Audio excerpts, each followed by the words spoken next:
took my wife's phone in for repair. The technician, a family friend, pulled me aside and said, "Cancel the cards and change the locks immediately." Confused, I asked, "WHT happened?" He showed me the screen. I found these scheduled messages. "I'm Marcus Turner, 44 years old, and I live in Portland, Maine, which is basically the kind of place where people argue about whether Dunkin' Donuts or local coffee shops make better brew, and honestly, that's about as exciting as it gets most days. My wife, Laura, is what I affectionately call a graceful chaos tornado, which sounds romantic until you realize she literally destroys everything she touches with the kind of efficiency that would make a demolition crew jealous. The woman goes through phones like a teenager goes through TikTok trends, breaking at least one device per month, and I'm not exaggerating. Last month, she dropped her iPhone in the toilet while trying to photograph our cat, Mr. Whiskers, who was doing absolutely nothing interesting. The month before that, she left it on the roof of her car and drove off like she was auditioning for Fast and Furious, Suburban Mom Edition. I've watched this woman crack more screens than a hockey player loses teeth, and somehow, I'm always the one who ends up dealing with the aftermath. Me? I'm the responsible one in this marriage, the guy who actually remembers that trash day is Thursday, not whenever the bins start smelling like a crime scene. I'm the one who pays the bills on time, schedules the dentist appointments that Laura swears she'll remember but never does, and makes sure we have toilet paper before we're down to using napkins like we're camping in our own bathroom. My friends call me steady, which is code for boring, and my brother-in-law once introduced me at a barbecue as the guy who probably irons his jeans, which I don't, for the record, but I understood his point. I'm not the life of the party. I'm the guy who makes sure the party doesn't end with someone getting arrested or the house burning down. I'm the designated driver of life, basically, and I've made peace with that role because somebody has to be the adult, and it sure as hell isn't going to be Laura. So when I walked into our kitchen on a random Tuesday morning in October and saw her phone sitting there on the counter, screen shattered into what looked like a spider web designed by a drunk spider, I didn't even sigh. I just picked it up, looked at the damage, and thought to myself, well, here we go again. The thing was barely holding together, with little shards of glass threatening to fall out every time I tilted it, and I could see her lock screen photo. Us at the beach last summer, both looking happy and sunburned, peeking through the cracks like it was trying to escape. Laura was upstairs getting ready for work, probably trying on her 5th outfit of the morning because nothing ever feels right, and I figured this would be a nice surprise for her.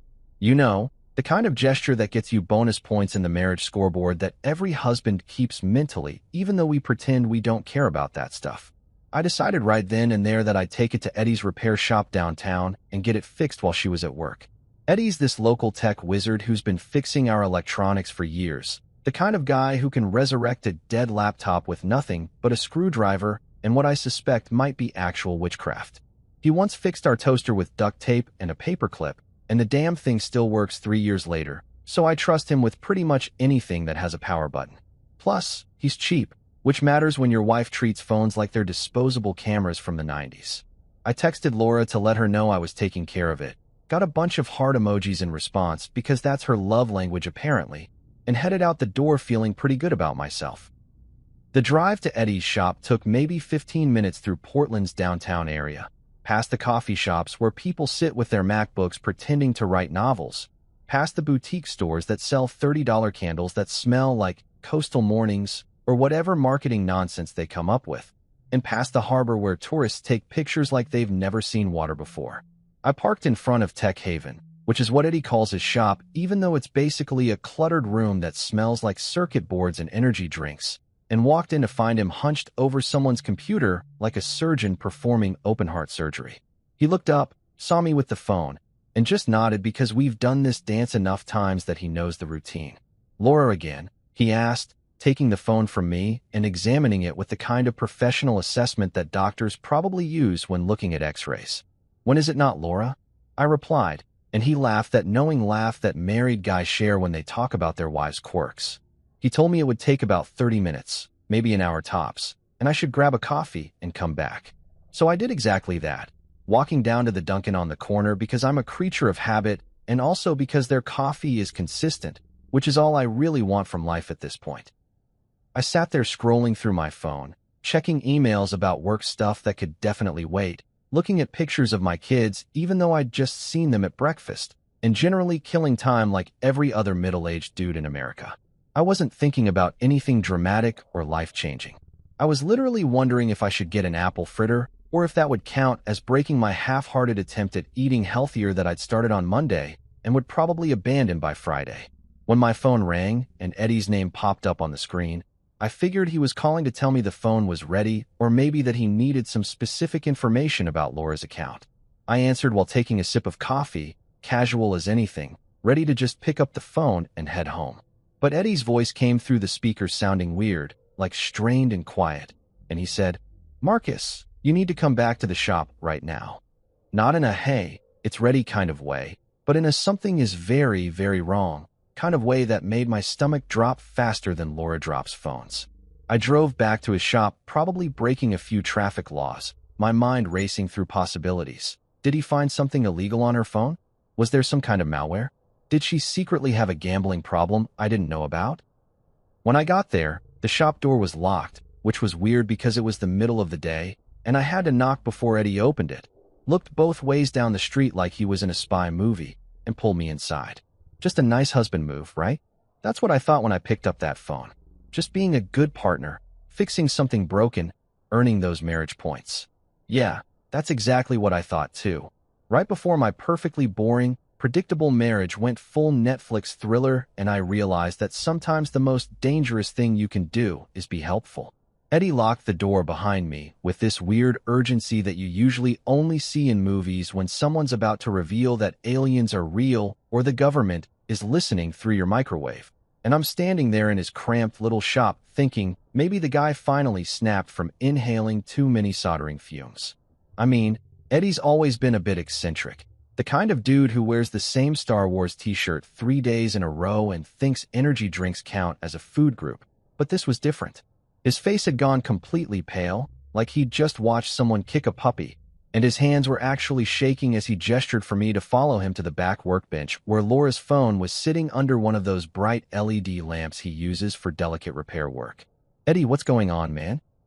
I asked, trying to keep my voice light because honestly, I thought maybe he'd found some embarrassing photos or discovered that Laura had been texting her book club friends about how I snore like a congested walrus, which I do. But that's not exactly classified information. Did you accidentally delete something?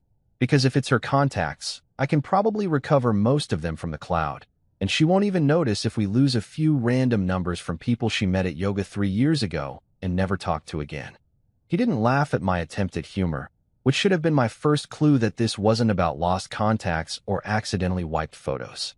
Instead, he picked up the phone with 2 fingers like it was contaminated with some kind of deadly virus and turned the screen toward me. "Marcus, I need you to listen to me very carefully and not freak out, okay? Can you do that for me? Can you promise me you won't completely lose your shit right here in my shop?" Now, when someone asks you to promise not to freak out, that's pretty much a guarantee that you're about to freak out, right? It's like when a doctor says you might feel a little pressure, which actually means this is going to hurt like hell, and you'll probably cry. I nodded anyway because what else are you going to do? And Eddie pulled up Laura's messaging app, which I noticed had way more conversations than I expected because apparently my wife texts more people in a day than I talk to in a month. So I was replacing the screen, right? Eddie started explaining in this fast, nervous way that made him sound like he'd had about 6 espressos. And the phone kept buzzing with notifications, which is normal, whatever. But then I noticed something weird in her notification center. There were these scheduled messages, like a bunch of them, all queued up to send on specific dates over the next few months. At first, I thought maybe it was birthday reminders or anniversary stuff, because people do that. My mom schedules messages to herself so she remembers to water her plants, which is sad but also kind of genius. I was starting to get impatient because Eddie tends to ramble when he's nervous, and I had about 1,000 things to do that day, including a conference call at 2 that I definitely couldn't miss. Okay, so she schedules messages. Is that really worth locking the door and acting like we're in a Jason Bourne movie? Maybe she's planning a surprise party or something. Eddie's expression shifted from nervous to something that looked like genuine fear mixed with pity, which is never a combination you want to see on someone's face when they're talking about your spouse. "Marcus, these aren't party invitations. These are... Look, I'm just going to show you, because if I try to explain it, you're going to think I'm making it up or that I've finally lost my mind from spending too much time alone with broken electronics. He tapped the screen a few times and pulled up the scheduled messages folder, which I didn't even know existed because I'm technologically competent enough to send texts and check email, but I'm not exactly hacking into the Pentagon over here. What I saw made my brain basically short-circuit like one of Eddie's broken computers. There were dozens of messages, all carefully dated and timed, stretching out over the next 4 months. The first one was scheduled to go to her sister 3 weeks from now, and it said something about how I'd been having memory issues lately, and she was worried about early-onset dementia. Another one, set for mid-December, was addressed to our family doctor asking about cognitive testing for Marcus and mentioning how I'd been forgetting important things and acting confused. I scrolled through more of them, my heart doing this weird thing where it felt like it was beating too fast and too slow at the same time, and each message was worse than the last. There was one to our insurance company asking about policy details and specifically mentioning that I was the primary policyholder. There was one to her friend Jennifer talking about how difficult it was watching me decline and how she didn't know how much longer she could handle the stress. There was even one to our kids, our actual children, explaining that Dad was sick and they needed to prepare themselves for difficult decisions ahead. What the hell is this? I heard myself say, except my voice sounded weird and distant like it was coming from someone else's body. Is this some kind of joke? Is Laura planning some elaborate prank that's going to end up on YouTube with everyone laughing at how gullible I am? Eddie shook his head slowly, and I could see he genuinely wished it was a prank because that would make this whole situation so much simpler and less terrifying. Keep scrolling, Marcus. It gets worse. Like, significantly worse. Like, call the police and maybe a lawyer worse. I didn't want to keep scrolling. Every instinct in my body was screaming at me to just put the phone down, walk out of the shop, go home, and pretend this never happened. But I kept going because apparently, I'm the kind of idiot who can't resist picking at a scab even when I know it's going to hurt. The messages got progressively more detailed and more disturbing. There was one scheduled for January, 2 months away, to our financial advisor asking about transferring assets and what happens to joint accounts in the event of Marcus's passing. Another one to a real estate agent asking about selling our house and what the property value was in the current market. There was even one to a funeral home, which I couldn't even bring myself to read completely because my hands were shaking too much to hold the phone steady. Eddie, I said, and my voice came out as barely more than a whisper. Eddie, what am I looking at here? Please tell me there's some reasonable explanation for this that doesn't involve my wife of 17 years planning to kill me and make it look like I died from some mysterious degenerative brain disease. He ran his hand through his hair, which was already standing up in weird directions from him, doing that same gesture probably 50 times since he discovered this nightmare. Marcus, I think you need to cancel your credit cards and change your locks. Like today. Like right now. I'm not trying to be dramatic or paranoid, but this looks like a textbook setup for insurance fraud and possibly murder.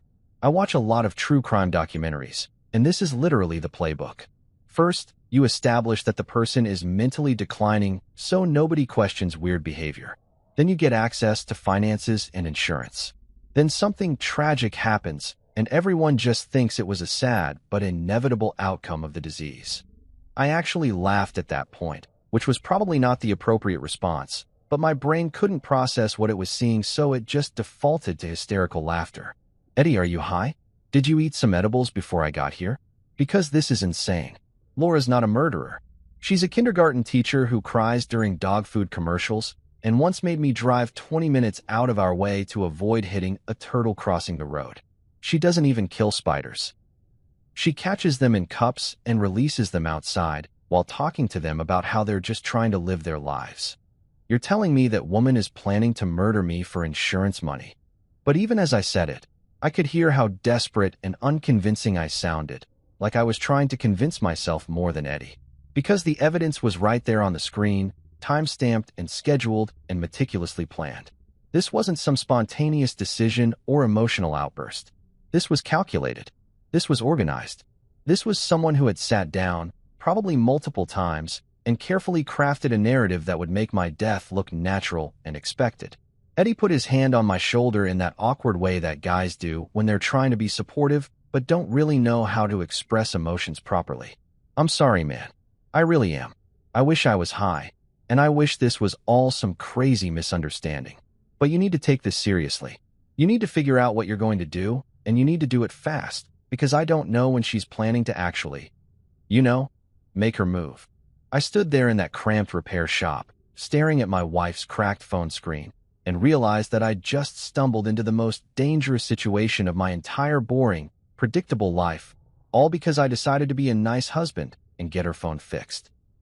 I drove home from Eddie's shop in what I can only describe as a fugue state, which is a fancy psychological term I learned from some documentary I watched at 2 in the morning when I couldn't sleep, and it basically means your brain is functioning but you're not really present in your own body.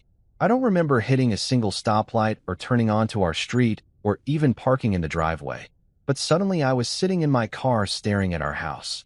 This perfectly normal Cape Cod-style place with blue shutters that Laura picked out 3 years ago because she said they were coastal chic, and thinking about how everything I thought I knew about my life was potentially a complete fabrication. The lawn needed mowing, which I'd been putting off because it's October and I kept thinking maybe I could squeeze out one more week before winter hit. And there were pumpkins on the front porch that Laura had arranged in what she called an autumn tableau. And everything looked so goddamn normal that I almost convinced myself Eddie had been wrong. But then I remembered those scheduled messages, each one a carefully placed domino in what was apparently a plan to make me disappear, and I felt my stomach turn over like I'd eaten bad seafood. I had Laura's phone in my jacket pocket. Eddie had insisted I take it, said something about evidence and documentation that I barely processed. And I kept touching it through the fabric like I needed to confirm it was real and not some hallucination brought on by a gas leak or a brain tumor or whatever else could explain this absolute insanity. Laura's car was already in the driveway, which meant she'd gotten home from work before me, and I could see lights on in the kitchen through the window. For a brief, wild moment, I considered just driving away, maybe going to a hotel or my brother's place in Boston or possibly just Mexico, because I'd always wanted to see the pyramids and now seemed like an excellent time to become an expat. But that's not how I'm wired, unfortunately. I'm the guy who confronts problems head-on, even when those problems might literally involve my wife trying to poison me or push me down the stairs, or whatever creative method she'd chosen from what I imagined was probably a very detailed Pinterest board titled, "How to Murder Your Husband and Get Away with It." I walked into the house trying to act normal, which is incredibly difficult when you're simultaneously terrified and furious and also questioning your own sanity. Laura was in the kitchen cooking, and the smell hit me immediately. Lasagna, my favorite, which she makes with this ricotta mixture that's probably got enough calories to require its own insurance policy, but tastes like something angels would eat if angels weren't too busy with harps and clouds. She was humming along to some song playing from her iPad, probably something from her Cooking Vibes playlist that's mostly just acoustic covers of 80s songs, and she looked so normal and happy and completely not like someone who was planning to become a widow by January that I felt this cognitive dissonance that was almost physically painful. "Hey, honey," she called out when she heard me come in, turning around with this bright smile that I'd seen 1,000 times over 17 years of marriage. "You're home earlier than I expected. How was your day? I'm making lasagna because I know Tuesdays are rough for you with all those client meetings, and I thought you could use some comfort food." I stood there in the doorway like an idiot, trying to figure out if this was genuine affection or if she was fattening me up before the slaughter like some twisted version of Hansel and Gretel. "My day was interesting," I managed to say, hanging up my jacket carefully so she wouldn't hear the phone in my pocket. "Got a lot done. You know how it is. Same old corporate nonsense that nobody actually cares about, but everyone pretends is vitally important." She laughed at that, which she always does when I make cynical comments about my job and insurance risk assessment, which is exactly as boring as it sounds, but pays well enough that we can afford her phone-breaking habit. "Well, dinner will be ready in about 20 minutes. Why don't you go change and relax? You look stressed. Is everything okay?" The concern in her voice sounded genuine, which was somehow worse than if she'd been cold or distant, because it meant either she was an incredible actress or I was losing my mind, and Eddie had completely misinterpreted a bunch of innocent scheduled reminders.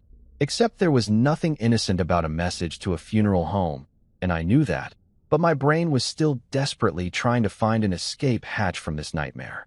I went upstairs and changed into comfortable clothes, moving on autopilot while my mind raced through every possible scenario. Maybe Laura was planning a surprise intervention because she genuinely thought I was sick. Maybe she'd been talking to WebMD too much and convinced herself I had early dementia based on the fact that I sometimes forget where I put my keys.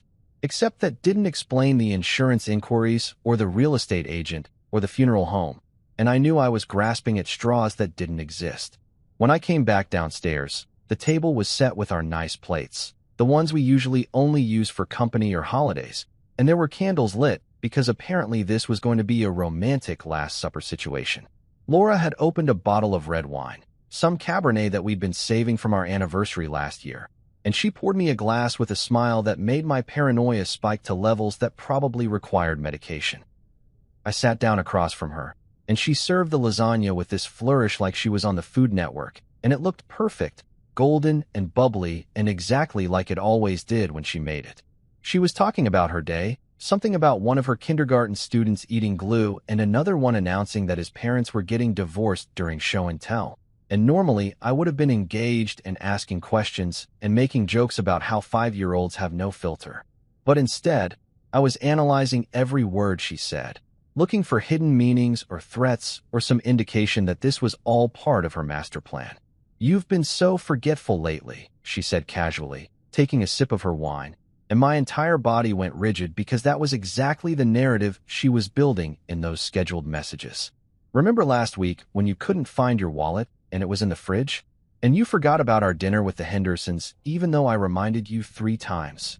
I had forgotten about that dinner, which was actually true, but now I couldn't tell if it was normal middle-aged forgetfulness or if she'd been deliberately setting me up by giving me wrong dates or gaslighting me into thinking I was losing my memory. I've just been stressed with work," I said, picking up my fork and staring at the lasagna like it might contain arsenic or rat poison or whatever household substance Google recommends for discreet murder. Laura kept talking, completely oblivious to my internal crisis. Or maybe she was just an Oscar-worthy actress. "I've been thinking we should sell the house," she said, and I nearly choked on the wine I'd just sipped, which tasted fine as far as I could tell. But then again, I don't know what poison tastes like, and hopefully I'll never find out. It's too big for just the 2 of us now that the kids are grown and moved out, and the maintenance is getting expensive. We could get a condo downtown, something modern and easy to take care of. What do you think?" What did I think? I thought my wife was systematically setting up every piece of her murder plan right in front of me while serving me comfort food and acting like we were just having a normal Tuesday night conversation about downsizing. I thought I was living in some alternate reality where the woman I'd shared a bed with for nearly 2 decades was capable of plotting my death with the same casual efficiency she used to plan birthday parties and vacation itineraries. "That's an interesting idea," I said slowly, forcing myself to take a bite of lasagna even though my appetite had completely vanished and everything tasted like cardboard mixed with terror. "We should definitely think about it. No rush though, right? I mean, the market's always fluctuating, and we'd want to time it properly to get the best value." She nodded enthusiastically, and I watched her eat her own food, which was reassuring because presumably she wouldn't poison something she was also eating, unless she'd developed immunity like the guy in The Princess Bride, which was a ridiculous thought, but at this point my brain was throwing out every possible scenario, no matter how absurd. We finished dinner making small talk about nothing important, and I smiled and nodded, and played the role of the oblivious husband while my mind worked overtime, trying to figure out my next move. Because if 41 years of life had taught me anything, it was this. Never show your hand until you've checked the other player's cards. And right now I needed to see exactly what game my wife was playing before I decided how to play mine. I didn't sleep that night, which probably wasn't a huge surprise considering I was lying next to someone who might be planning to smother me with a pillow or inject me with something while I was unconscious. And let me tell you, spousal paranoia is one hell of an insomnia cure. Laura was sleeping peacefully beside me, breathing in that steady rhythm that usually comforted me, but now sounded vaguely ominous, like maybe she was dreaming about life insurance payouts and tropical vacations funded by my untimely demise. Every time she shifted or rolled over, I'd tense up like a neurotic cat, ready to bolt if she reached for anything that looked remotely weapon-adjacent. Around 3 in the morning, I gave up on the pretense of sleep and just lay there staring at the ceiling, listening to the house settle and thinking about how I'd somehow ended up in a situation that felt like a Lifetime movie crossed with a bad episode of Forensic Files. When my alarm went off at 6:30, I practically jumped out of bed with an enthusiasm I hadn't felt since college, which Laura commented on because apparently my sudden burst of morning energy was unusual enough to warrant observation. "Someone's chipper today," she said, stretching and yawning like a completely normal person who wasn't plotting murder. "Did you sleep well?" "Like a baby." I lied, because at this point lying seemed like a crucial survival skill, and if she could schedule messages about my fictional dementia, I could certainly pretend everything was peachy. "Just feeling energized, you know? Thought I'd get an early start on the day, maybe hit the gym before work." "I don't go to the gym. I haven't been to a gym since 2019 when I had a membership I paid for but never used, which is basically the American dream in a nutshell. But it gave me an excuse to leave the house before Laura and get started on what I was mentally calling Operation Don't Die. I showered quickly, got dressed in my standard business casual uniform of khakis and a button-down shirt that Laura had bought me, because left to my own devices, I'd probably still be wearing the same clothes I wore in my 20s, and headed out with a travel mug of coffee that I'd watched myself pour, because I wasn't taking any chances with beverages anymore. My first stop was the public library, which opened at 8 and was staffed by my buddy Marion, who'd been the head librarian there for about 15 years and knew more about finding information than the entire FBI database combined. Marion was one of those people who'd fully embraced the librarian stereotype: wire-rimmed glasses, cardigans in every color of the rainbow, and an almost supernatural ability to locate obscure information using nothing but determination and what I suspected might be actual magic. We'd met years ago when I was researching something boring for work, and she'd helped me track down statistical reports that I didn't even know existed, and we'd stayed friends ever since, bonding over our mutual appreciation for true crime podcasts and the fact that we were both married to people who were significantly more social than we were. "Marcus Turner, as I live and breathe," she said when I walked in, looking up from her computer with a smile that faded pretty quickly when she saw my face. "Good Lord, you look like you haven't slept in a week. What's wrong? Did someone die?" "Not yet," I said, which was probably a weird response, but Marion had known me long enough to understand that I processed stress through dark humor. "But I need your help with something, and it's going to sound absolutely insane, so I need you to just roll with it and not ask too many questions until I've explained everything." We went to her office in the back, which was really just a converted storage closet with a desk and approximately 7,000 books stacked in precarious piles, and I told her everything. The phone repair, the scheduled messages, the dinner with Laura casually discussing selling the house, and my supposed memory problems, all of it.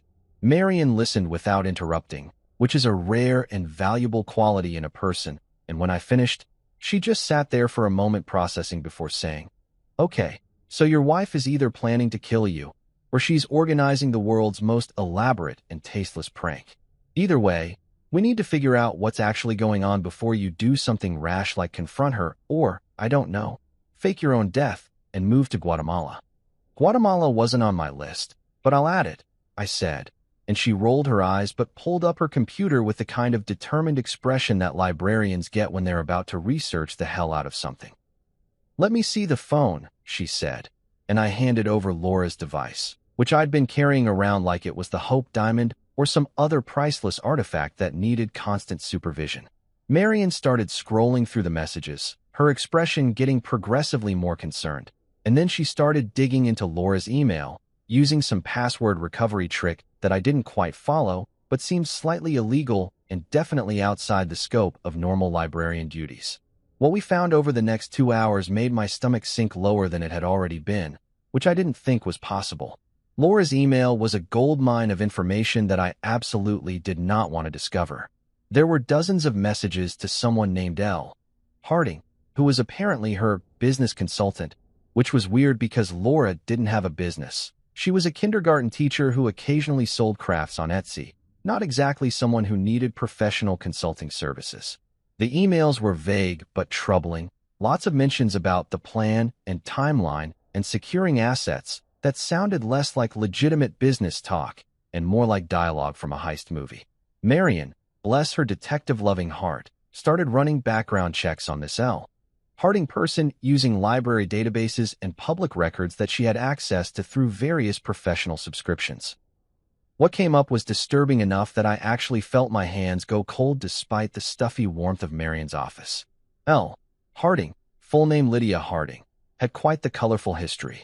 She'd been involved in multiple business ventures that had ended mysteriously, usually with her business partners either dead or bankrupt or both. There were news articles from different cities, all following the same basic pattern. Harding would partner with someone, convince them to restructure their assets or take out large insurance policies, and then something unfortunate would happen.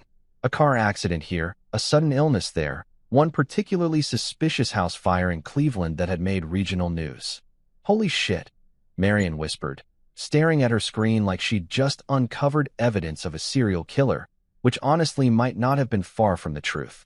Marcus, this woman is bad news. Like, legitimately dangerous bad news.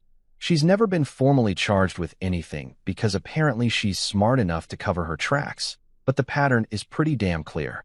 She finds people with assets, gains their trust, helps them restructure their finances, and then those people conveniently die and she walks away with a cut of whatever's left. I felt like I might throw up, which would have been embarrassing in Marion's tiny office, but also somewhat understandable given the circumstances. So Laura's not just planning to kill me on her own. She's got a professional criminal helping her? That's actually worse somehow.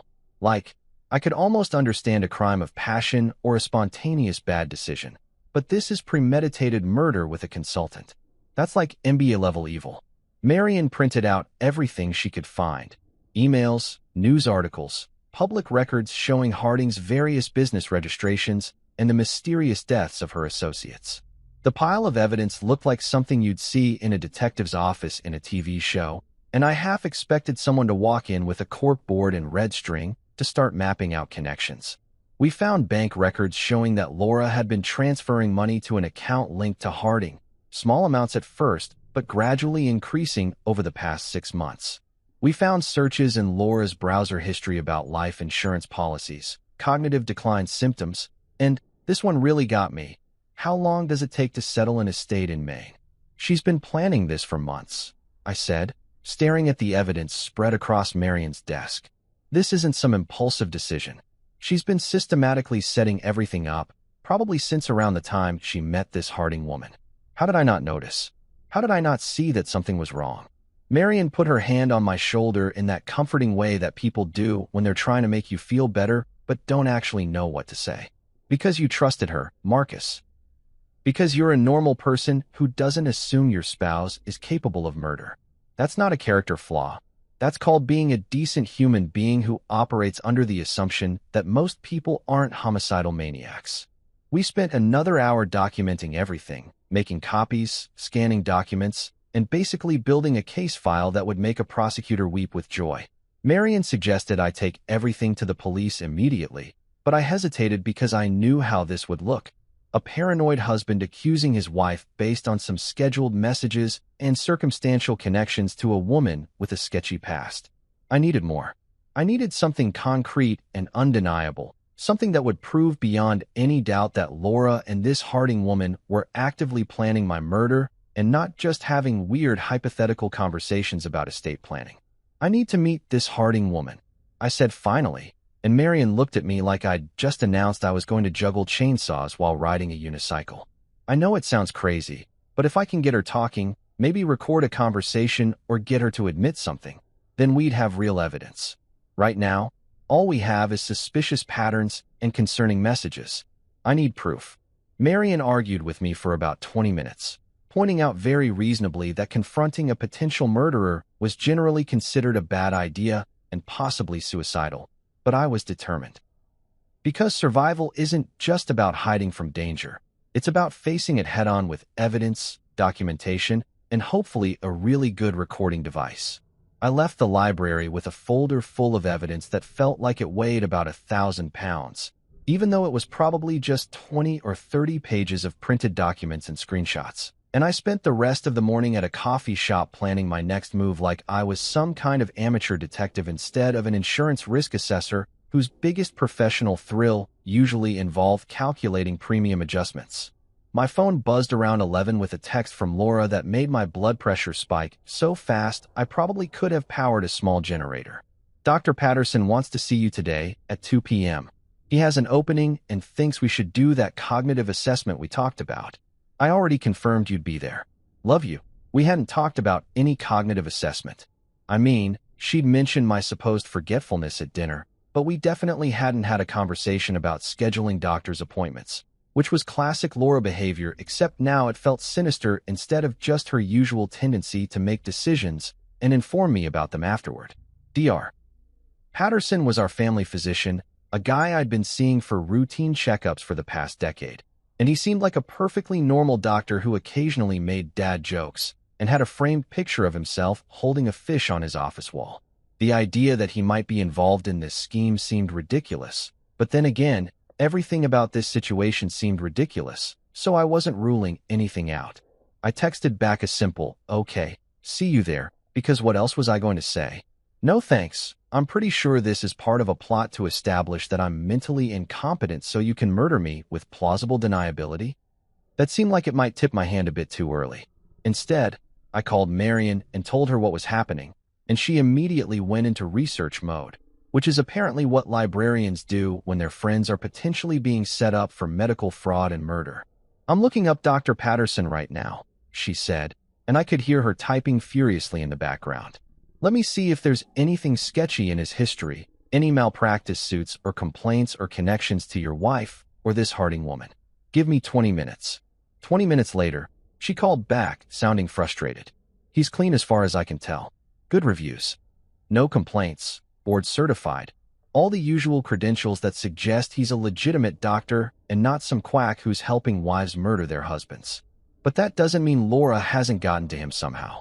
Maybe she's offering him money, or maybe she's manipulating him into thinking you really are sick. You need to be careful, Marcus. If he's documenting that you have cognitive decline, that's evidence that can be used against you later." I drove home to pick up Laura for the appointment because apparently we were going together, which made sense if this was all part of her plan, but was incredibly awkward given that I now knew she was trying to kill me. She was waiting by the door when I arrived, looking concerned in that wifely way that probably would have seemed sweet a few days ago, but now just looked calculating. "I'm glad you're taking this seriously," she said as we got in the car. "I know you think I'm being paranoid, but I've been really worried about you, honey. You haven't been yourself lately."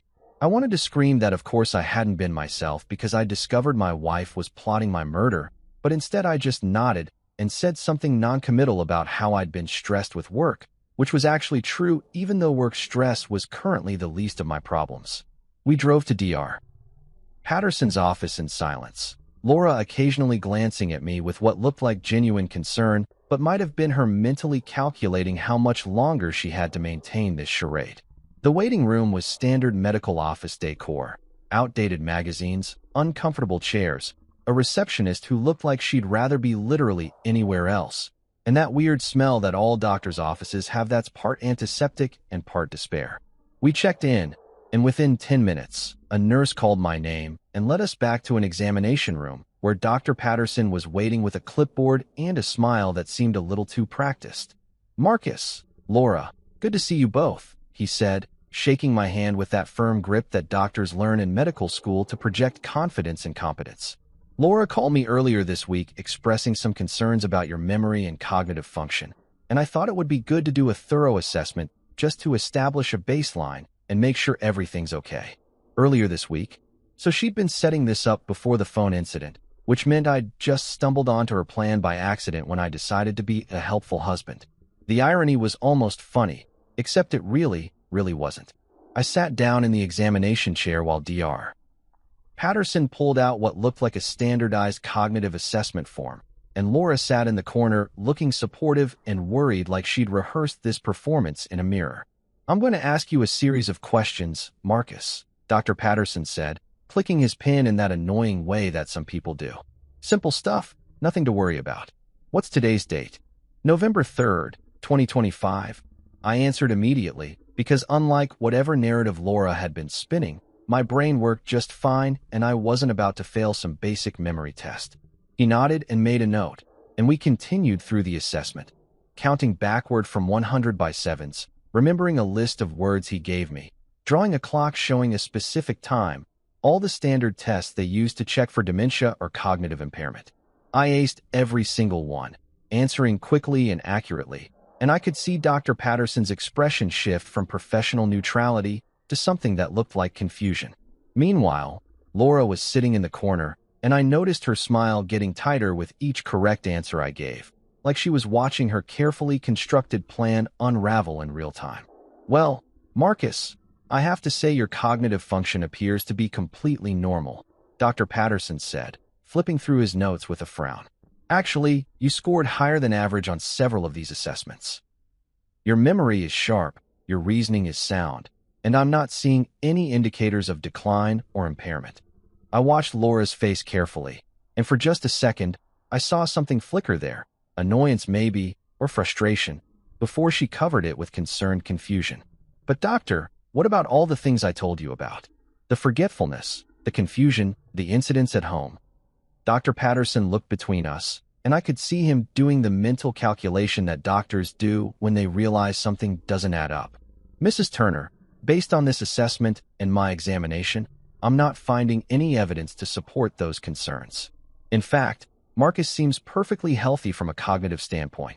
This was my moment, and I decided to take the shot because if Eddie and Marion had taught me anything over the past 24 hours, it was that sometimes you need to go on the offensive instead of just defending yourself. I pulled out my phone, not Laura's, but mine, and opened up the photos I'd taken of her scheduled messages. Dr. Patterson, I need to ask you something. Have you already created medical records documenting cognitive decline for me? Because my wife has been sending scheduled messages to people claiming I have dementia, and I'm wondering if you've been part of establishing that false medical history. The room went completely silent except for the annoying hum of the fluorescent lights overhead. Dr.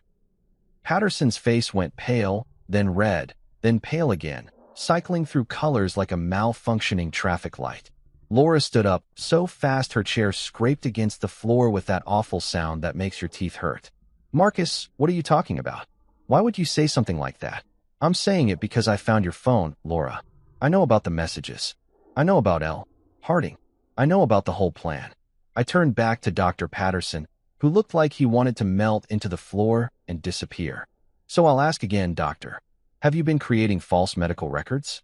Because that's fraud, and it's also illegal, and I have a lawyer friend who would be very interested in discussing it with you. I didn't actually have a lawyer friend, but it sounded good, and more importantly, it had the desired effect. Dr. Patterson started stammering something about misunderstanding and patient confidentiality, and then he did something that confirmed everything I'd suspected. He grabbed a file from his desk with my name on it and tried to shove it into his desk drawer. But I was faster, probably fueled by adrenaline and rage and the kind of desperate energy that comes from realizing your doctor has been falsifying your medical records to help your wife kill you. I snatched the file before he could hide it and flipped it open to find exactly what I'd feared. Detailed notes about my supposed cognitive decline, observations about memory loss and confusion, recommendations for further testing, all dated over the past month. Notes about appointments that never happened and symptoms I'd never exhibited. It was a complete fabrication, a carefully constructed medical paper trail that would have made my eventual death look like a tragic but expected outcome of a degenerative disease. You've been creating fake medical records, I said, my voice shaking with anger. You've been documenting appointments that never occurred and symptoms I never had. That's medical fraud, Dr. Patterson.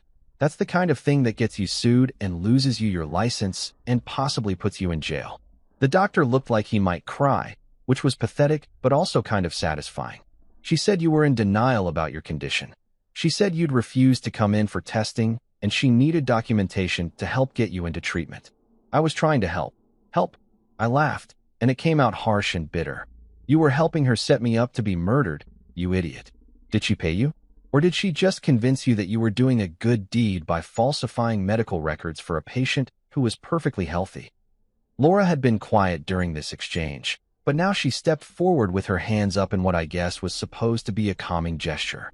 Marcus, honey, you're not making sense. You're clearly upset and confused. Maybe we should. Don't. I cut her off, backing toward the door with the file clutched in my hand. Don't you dare try to gaslight me right now, Laura. I have evidence. I have your messages, your emails, your connection to Lydia Harding, and now I have proof that you've been working with Dr. Patterson here to create a false medical history. It's over.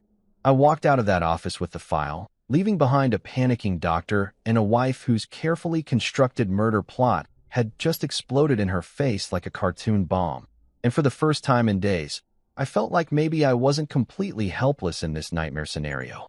Dr. Patterson didn't try to stop me, probably because he was too busy contemplating the end of his career, and Laura didn't follow me, which was honestly a relief because I didn't know what I'd do if she tried to maintain the charade any longer.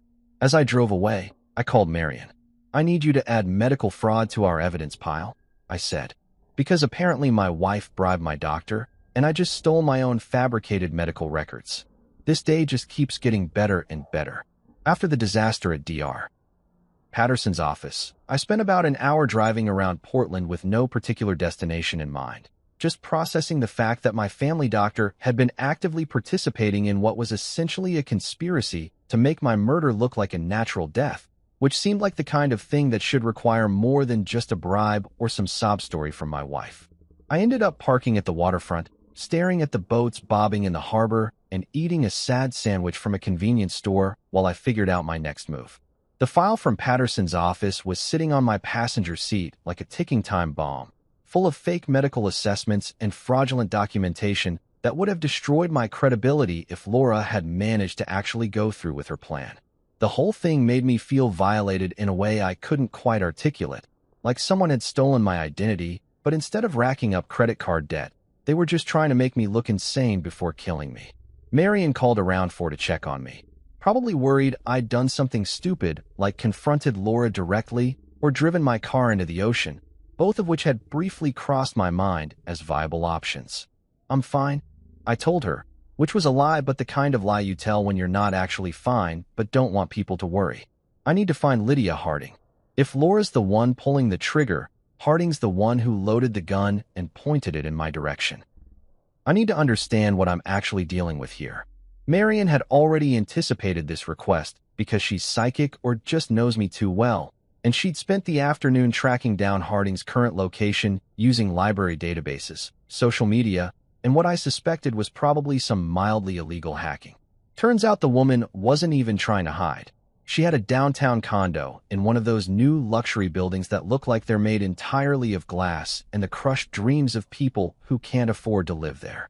Her LinkedIn profile described her as a financial restructuring consultant, which is apparently professional code for, I help people steal money and occasionally murder their business partners. Marcus, I really don't think you should go alone, Marion said, her voice tight with concern. This woman is dangerous. She's been connected to at least 3 suspicious deaths that we know about, and probably more that never made the news.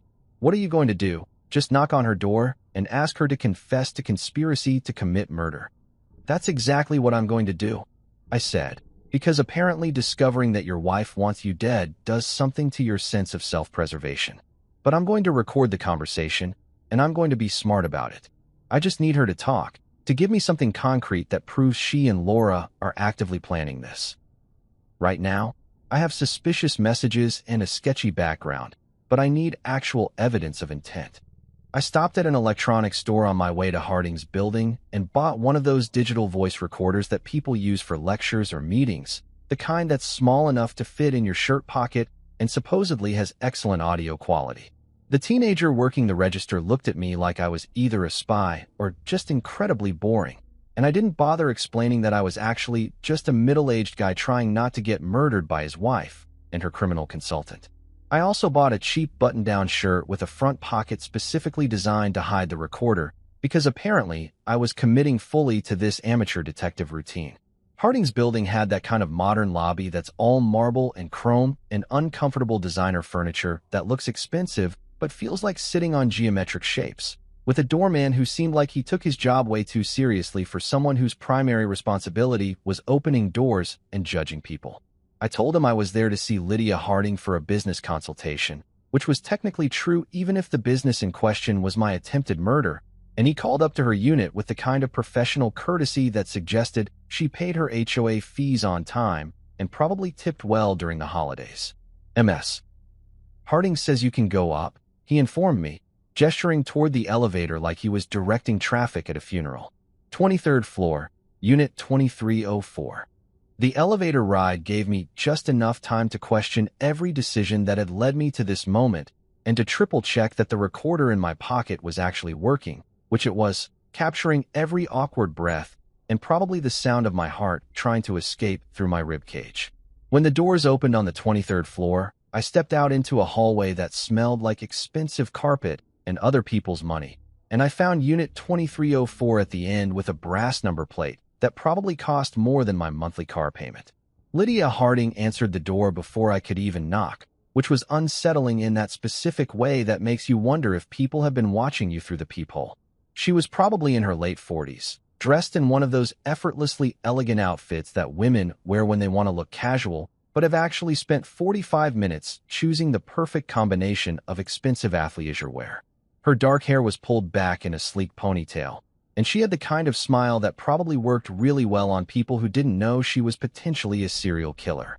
"Marcus Turner," she said, like we were old friends instead of complete strangers connected only by the fact that she was helping my wife plot my demise. "I've been expecting you. Please, come in." The condo was exactly what you'd expect from someone who makes their living through financial fraud and accessory to murder. Minimalist furniture, abstract art that probably cost a fortune but looked like something a toddler could have made, and floor-to-ceiling windows with a view of the harbor that would have been breathtaking if I wasn't terrified. She gestured for me to sit on a white leather couch that looked like it had never been actually used for sitting, and she settled into an armchair across from me with the kind of relaxed confidence that comes from either yoga or sociopathy. "Can I get you something to drink?" she offered, and I almost laughed because accepting beverages from someone who's helping plan your murder seemed like Darwin Award territory. "I'm good, thanks," I said, trying to match her casual tone even though my hands were sweating enough to leave marks on her expensive couch. "I appreciate you agreeing to meet with me. I'm guessing Laura told you I might be stopping by."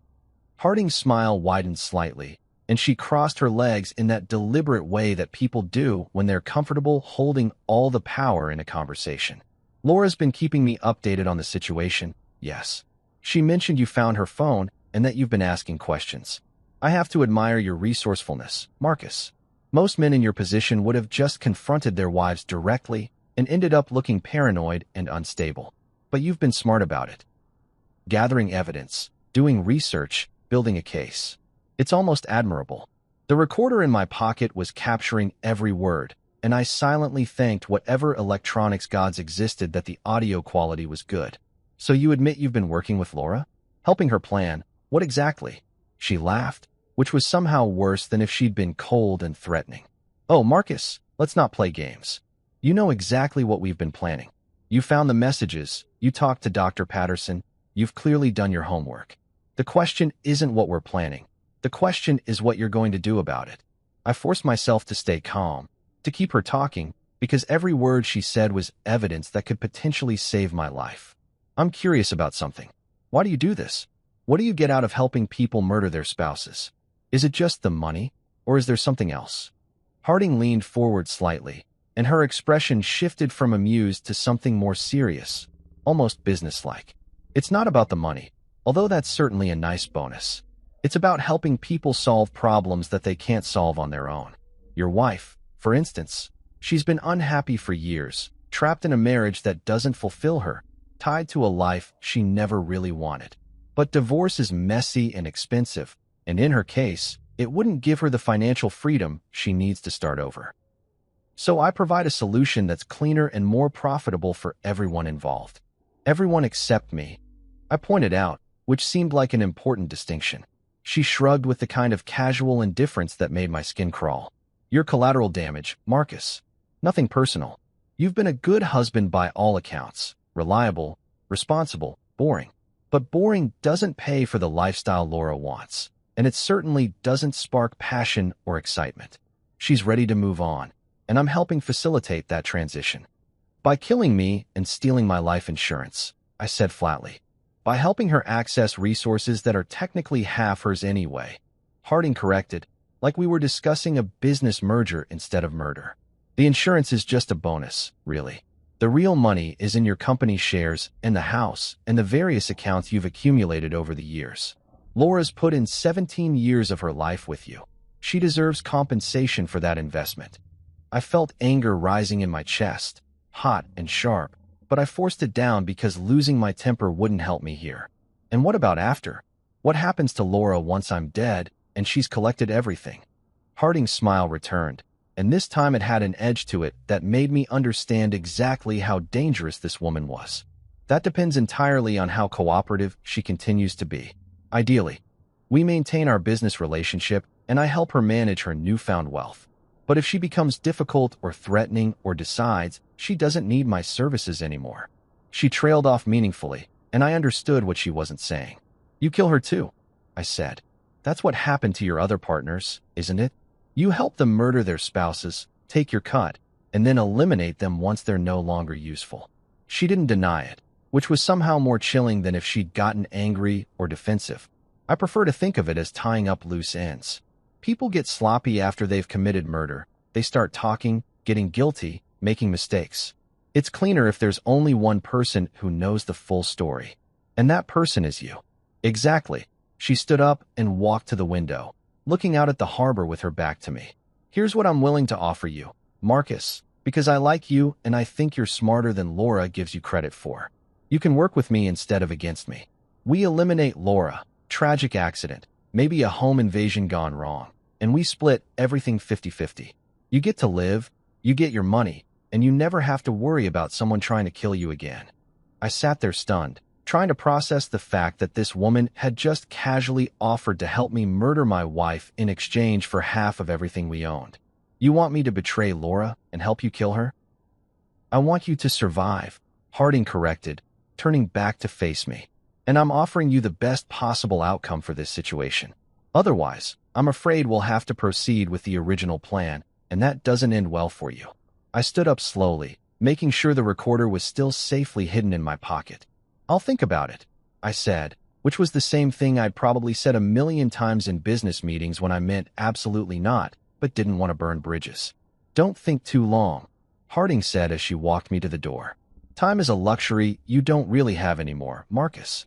I left Harding's building feeling like I'd just had a conversation with the devil wearing Lululemon and drinking overpriced kombucha, and I sat in my car for a solid 10 minutes, just staring at the steering wheel and trying to process the fact that I'd been offered a deal to murder my own wife by the woman who was currently helping her murder me, which felt like some kind of twisted moral philosophy question that would make Socrates need therapy.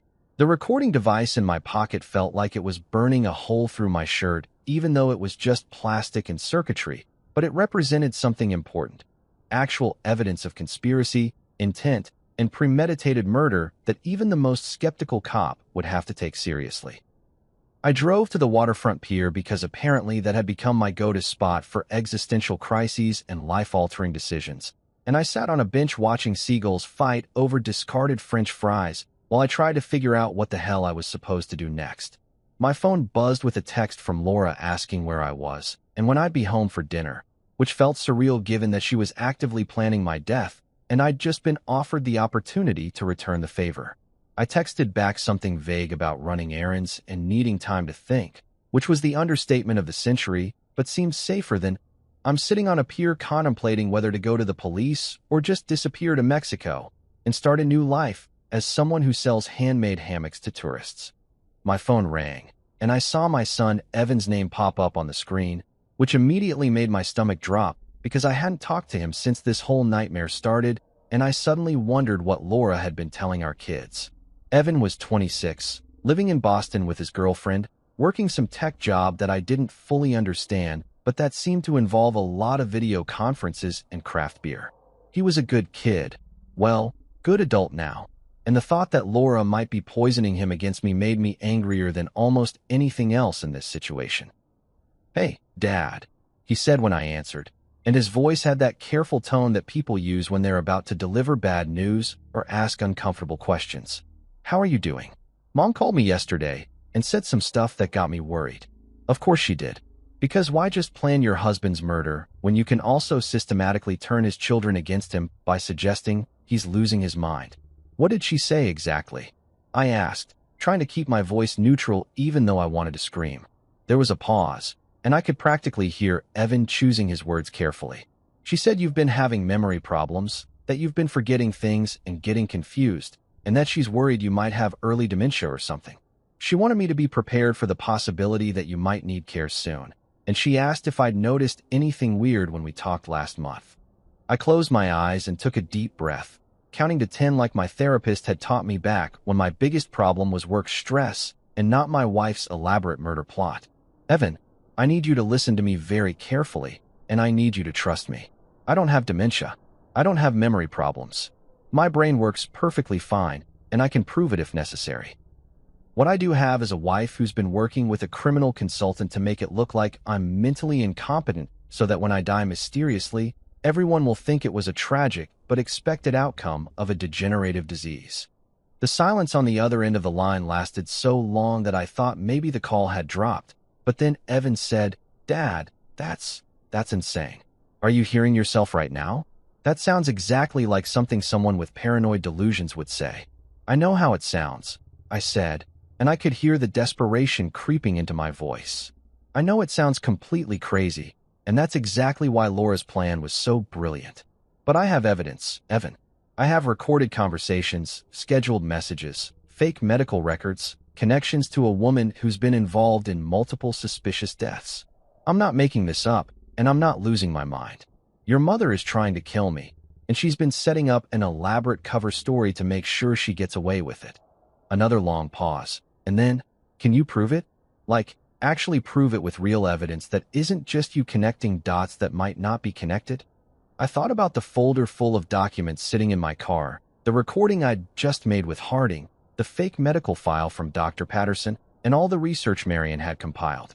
"Yes, I can prove it. But I need you to trust me until I can show you everything, and I need you to not tell your mother that we had this conversation, because if she knows I'm building a case, she might accelerate her timeline."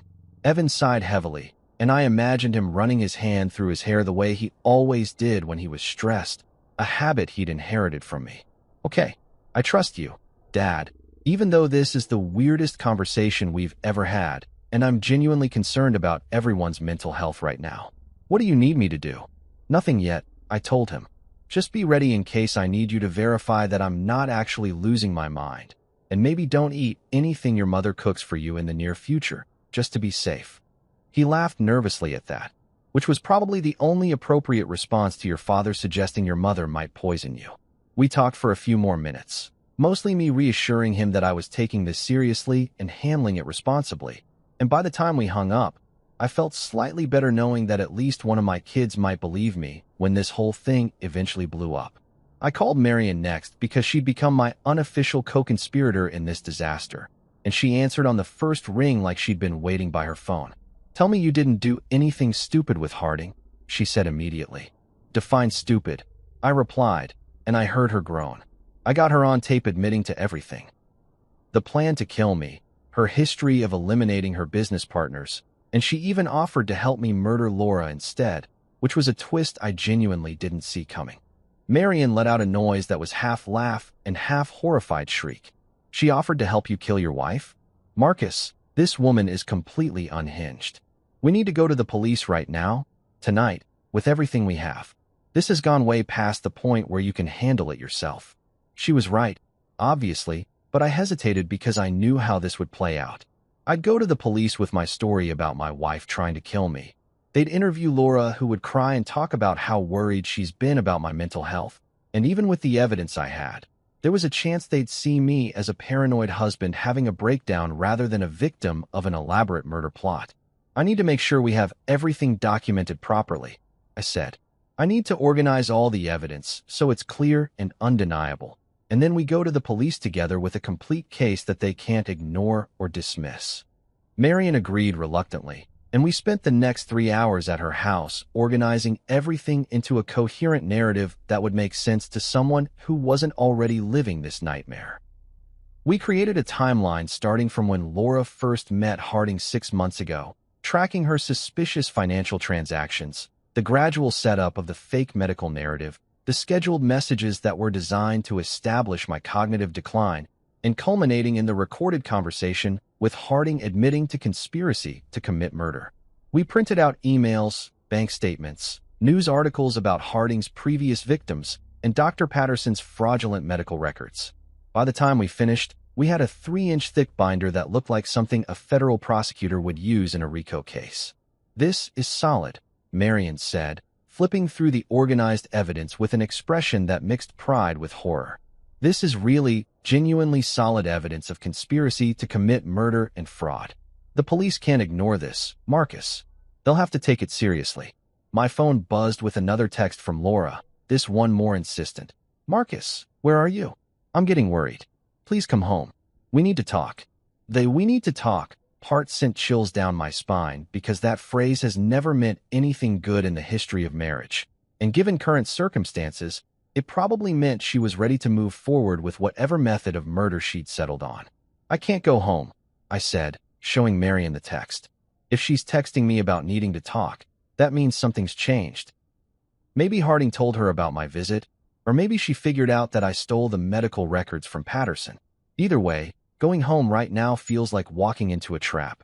Marion nodded and started packing up the evidence binder. "Then we go to the police station right now. Tonight.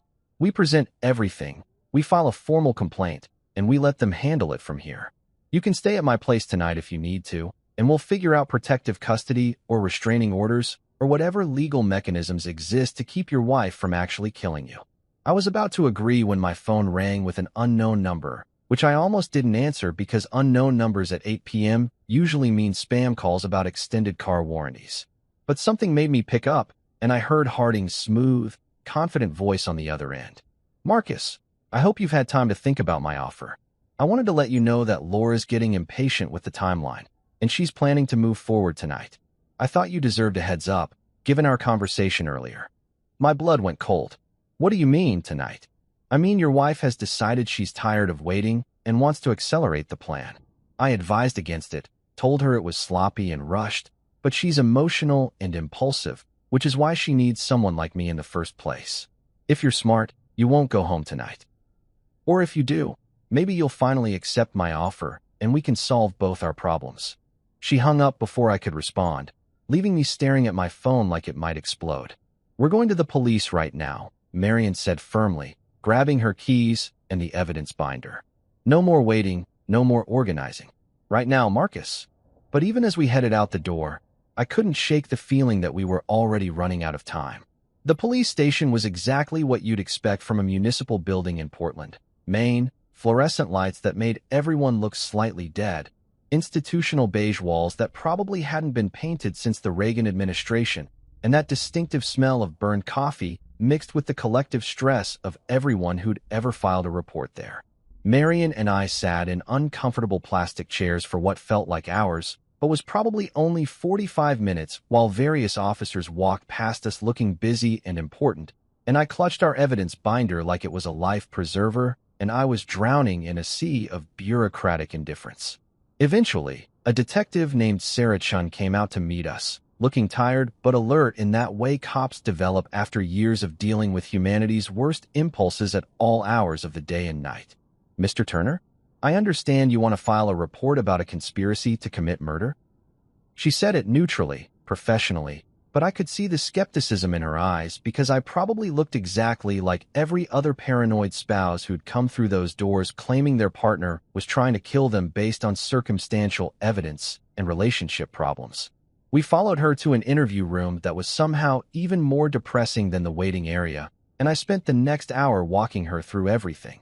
The phone repair discovery, the scheduled messages, Laura's connection to Lydia Harding, the fake medical records from Dr. Patterson, and finally the recorded conversation where Harding admitted to the entire plot and offered to help me murder my wife instead. Detective Chun listened without interrupting much, occasionally taking notes, and I watched her expression shift from professional skepticism to genuine concern as the evidence piled up. "This is extensive," she said, flipping through the binder Marion had organized. "And the recording with Ms. Harding is particularly damning. I'm going to need to verify some of this information and consult with the DA's office. But based on what you've shown me, we have probable cause to bring both your wife and Lydia Harding in for questioning." She paused and looked at me with something that might have been sympathy. "Mr. Turner, I have to ask, are you currently safe? Do you have somewhere to stay tonight that isn't your home?" I nodded, still processing the fact that the police were actually taking this seriously instead of dismissing me as a crazy person. "I can stay with Marion or get a hotel room. I'm definitely not going home tonight. Not after Harding called to warn me that Laura was planning to move forward with the plan." Detective Chen frowned at that. "She called you to warn you? That's unusual behavior for someone involved in a murder conspiracy. Did she say specifically what your wife was planning to do tonight?" "No, just that Laura was getting impatient and wanted to accelerate the timeline. Harding said she advised against it because it was sloppy and rushed, which I guess means even professional murder consultants have standards about doing things properly." I was aware I sounded slightly hysterical, but given the circumstances, I figured I was entitled to a bit of emotional instability. The detective made some calls, spoke to people I couldn't see, and about 20 minutes later informed me that they were sending officers to my house to bring Laura in for questioning and that they'd also be picking up Lydia Harding from her downtown condo. "We'll need you to stay here for a bit longer," she said. "We may have additional questions once we've made contact with both women, and we want to make sure you're in a secure location until we understand the full scope of the threat." So I waited. Marion sat with me because she's a better friend than I probably deserve, and we drank terrible coffee from a vending machine while I alternated between feeling vindicated that the police believed me and absolutely terrified about what was going to happen next. My phone kept buzzing with texts from Laura, first asking where I was, then expressing concern, then getting progressively more frantic about why I wasn't answering and whether I was okay. I showed each message to Detective Chun, who documented them and told me not to respond, which was fine because I had no idea what I would even say at this point. Around 10 p.m., my phone rang with a call from our home number, and Detective Chen indicated I should answer it, but keep the call on speaker. I picked up with shaking hands, and Laura's voice came through sounding panicked and angry in equal measure. "Marcus, where the hell are you? I've been worried sick, and you're not answering my texts. The police just showed up at our house saying they need to talk to me about some allegations you made. What's going on? Have you completely lost your mind?" I looked at Detective Chun, who nodded for me to respond. "Laura, I know about the plan.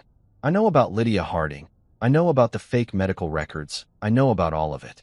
I found the scheduled messages on your phone, and I have evidence of everything you've been planning." There was a long silence on the other end, and when Laura spoke again, her voice had changed from panic to something colder and more controlled. "Marcus, I think you need help. You're clearly having some kind of paranoid episode, and I'm worried about you. There's no plan, there's no conspiracy. I was trying to help you get medical attention because you've been acting strange, and now you've twisted that into some elaborate fantasy where I'm trying to hurt you." It was exactly the response I'd expected, and it might have worked if I didn't have hours of recorded evidence and documentation to back up my claims. "Tell that to the police," I said, and hung up because I didn't trust myself to keep talking without saying something I'd regret. Detective Chen looked satisfied. "That was good. She's going to try to spin this as concern for your mental health, which we anticipated. But the evidence speaks for itself, and once we bring in Harding and she realizes we have her on tape, there's a good chance she'll cooperate to reduce her own charges." What happened next moved faster than I expected. The police brought Laura to the station around 11, and I caught a glimpse of her being escorted past the interview room where Marion and I were waiting. She looked furious and scared and somehow still managed to shoot me a look that could have melted steel, which was impressive given that she was potentially about to be charged with conspiracy to commit murder. They put her in a different interview room, and Detective Chen told me they'd picked up Harding as well, who'd apparently been in the middle of packing a suitcase when officers arrived, which suggested she'd been planning to disappear once Laura made her move. The interview with Laura lasted about 2 hours, and I wasn't present for it, but Detective Chun filled me in afterward. Laura had stuck to her story initially, claiming I was mentally unstable, that she'd been trying to get me help, that the scheduled messages were just reminders to herself about concerning behavior she'd noticed. But when they played the recording of Harding admitting to the entire conspiracy and offering to kill Laura instead of me, her story fell apart like a house of cards in a wind tunnel. She tried to claim Harding had manipulated her, that she'd never actually planned to go through with anything, that it was all just theoretical discussion that got out of hand. But the fake medical records, the financial transfers, and the timeline of scheduled messages told a different story. Harding, on the other hand, had apparently just smiled when they arrested her and asked for her lawyer without saying another word, which Detective Chin said was typical behavior for someone who'd done this before and knew exactly how the system worked. She's going to be harder to prosecute, the detective admitted.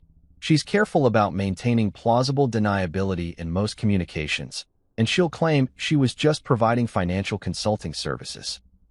But the recording you made gives us leverage, and combined with the pattern of deaths among her former associates, we should be able to build a solid case.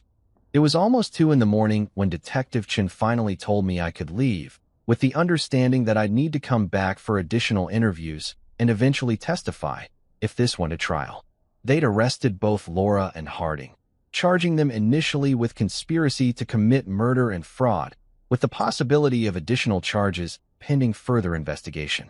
I walked out of that police station into the cold November night, feeling simultaneously relieved and completely hollowed out, like someone had scooped out all my emotions with an ice cream scoop and left me running on nothing but adrenaline and caffeine. Marion drove me to a hotel because going back to my house felt impossible even though Laura was in custody, and I checked in using my credit card while the night clerk looked at me with the kind of studied disinterest that suggested he'd seen plenty of people having worse nights than mine. The room was generic and impersonal. Beige walls, mass-produced art, a bed that was probably fine but felt like cardboard after everything I'd been through. I sat on the edge of that bed still wearing my clothes and shoes, and I finally let myself process the fact that my wife of 17 years had genuinely tried to kill me, had planned it methodically over months, and would probably be going to prison for a very long time. My phone buzzed with a text from Evan. "Dad, what the hell is happening? Mom's friend Jennifer just called saying Mom got arrested. Please tell me this is some kind of misunderstanding." I typed out a response explaining that it wasn't a misunderstanding, that everything I'd told him earlier was true, and that I'd call him in the morning to explain everything properly. Then I turned off my phone, lay back on the uncomfortable hotel bed, and stared at the ceiling until exhaustion finally dragged me into something that vaguely resembled sleep. The next morning hit me like a freight train made of regret and stale hotel coffee, and I woke up with my clothes still on, my phone buzzing like an angry hornet, and approximately zero clarity about what I was supposed to do with the rest of my life now that my wife was in jail for trying to murder me. I had 17 missed calls, mostly from my kids, a few from concerned friends who'd apparently heard through the Portland gossip mill that something dramatic had happened, and one from my brother asking if I'd finally snapped and killed Laura myself, which seemed like a reasonable question given that he'd always thought our marriage was boring enough to drive someone to homicide. I showered in the hotel bathroom, using those tiny bottles of shampoo that never quite get your hair clean, put on the same clothes because I hadn't thought to pack a bag when I fled my house yesterday, and headed back to the police station because Detective Chun had called asking me to come in for follow-up questions. The media had apparently gotten wind of the story overnight. Something about a kindergarten teacher and a professional con artist conspiring to murder the teacher's husband made for great headlines. And there were actually news vans parked outside the station when I arrived, which made me feel like I'd stumbled into someone else's life instead of my own. Detective Chen looked like she hadn't slept either, which made me feel slightly better about my own exhausted appearance.